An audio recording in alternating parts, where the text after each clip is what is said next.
Hey guys, welcome to my first podcast. This is new to me, so I'm trying to bring a little bit more other methods into the course, and based on some previous guidance or comments, I want to use this so you can listen to, so we can go pretty much into a lot more discussion when we get into the actual classroom portion. So keep in mind, I'm not a professional podcaster, so this might not have the same quality and the same rhythm and pitch that you might have in your normal podcasts. But I want to do this again, perfect for when your commuting into class. You can listen to this and you can have an idea of what I'm looking for and what the class is going to be.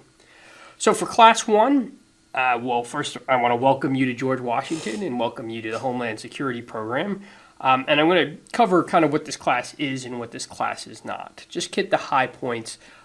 If you think this class is like a military class or a force protection class, you're going to be sorely disappointed.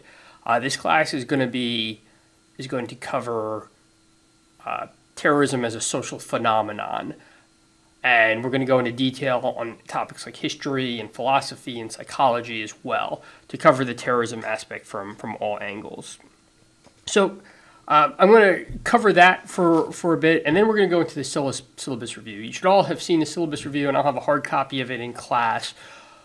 But I'm going to cover that, spend about 10 minutes and cover the key points of the syllabus, the assignments, and my overall expectations from you. And then I'll cover the class format. FYI, in the future classes, we're going to start off with about 15 to 20 minutes of discussion, have maybe a group presentation, have a lecture for about an hour, and then a discussion for the remainder hour of the class. So that's going to be the class format going on. I'll then just cover the big rules of going forward. Participation, respect, tardiness, which I'm not going to really tolerate too much, extensions, which I'll tolerate a little bit, computers in class. I'm going to talk about discouraging it. In fact, I really don't want you to use computers. I'd rather you use pen and paper. My teaching style, which can be both entertaining and abrasive, and people have commented that on the fact, and I don't mean to be abrasive, but I also want you to prepare for what you might face in the real world.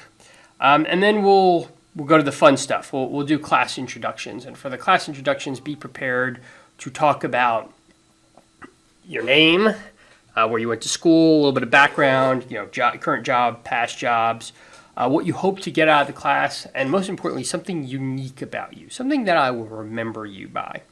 So be prepared to cover that. So that'll cover the first third of the class. It's kind of going to be the introduction to the program, introduction to the course as well. The next part of the class will cover myths of terrorism, and I have 6 of them. I'm not going to go into detail here, but I'll go into them in class. But they basically read from what you might see about terrorism after there's a terrorist attack, what you might hear on the media, on cable news, what politicians say. And these are everything from terrorists are irrational mental cases.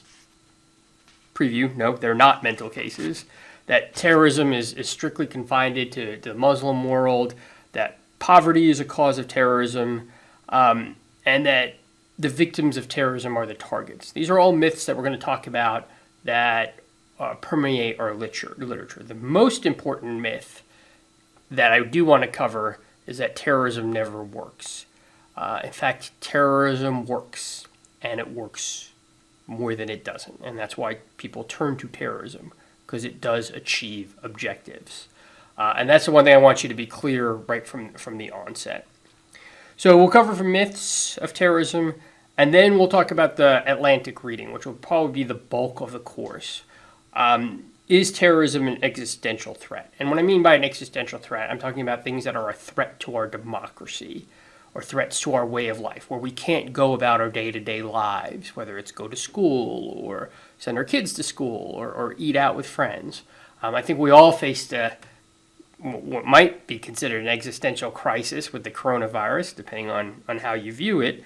But that's what I'm talking about, is terrorism as an existential threat. And we're going to compare it, as the Atlantic says, all the money that we spend on terrorism, billions, trillions, it only caused a handful of deaths every year. So are we wasting that money? Are we not investing it very well?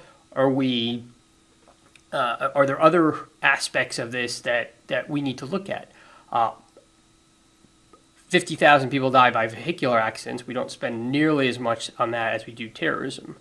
500,000 people die of heart disease. Again, we don't spend as much on that as we do on terrorism.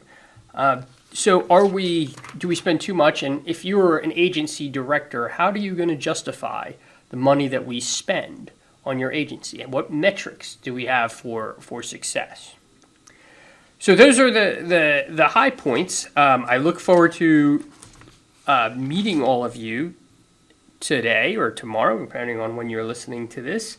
And if there's any questions or issues, please come to class prepared with them. I'll leave some time in class to deal with any questions that are one-on-one. So just to recap, again, it's probably too late now, but if you can, read the Atlantic article, read the Vox article, as I mentioned in my earlier email. Be prepared to talk about yourself, specifically something unique about you that I'm going to remember you by. And then finally, be prepared to talk about, is terrorism an existential threat? Do we spend too much money, time? Are we letting terrorism define us rather than the other way around? So be prepared to talk about those thoughts with me and your classmates tomorrow. And I look forward to the discussion, and I look forward to meeting all of you.